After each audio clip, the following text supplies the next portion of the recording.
È appena terminata una riunione su Via del Mare dove sono stati invitati gli 8 comuni interessati dalle esenzioni perenni sulla Via del Mare, le esenzioni dal pedaggio, che sono anche i comuni maggiormente interferiti dall'opera, più i 4 comuni che sono interessati da un'esenzione biennale per i primi 2 anni dall'entrata in esercizio dell'opera. È stata l'occasione per presentare ai sindaci l'analisi dei flussi di traffico che la Regione Veneto sta portando avanti con Veneto Strade, dove sia d'inverno che d'estate vengono monitorati 900 km quadrati di viabilità, un territorio ampio, 24 comuni, 3 autostrade più statali, regionali e provinciali.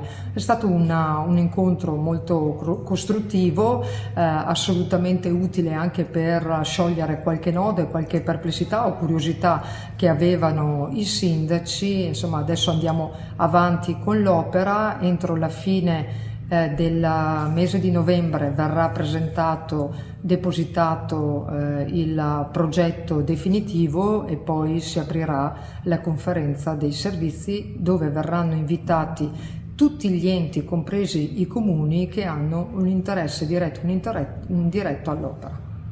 AF Energia ci trovate in Viale Mediterraneo 135 a Sottomarina, dal lunedì al venerdì 8:30, 12:30, 14:30, 18:30. Offriamo il servizio luce, gas, prezzo fisso, prezzo variabile, telefonia, fibra o ADSL per famiglie, imprese e condomini. Qui da noi potete effettuare anche il pagamento delle vostre bollette a una commissione ridotta di 1,30 €.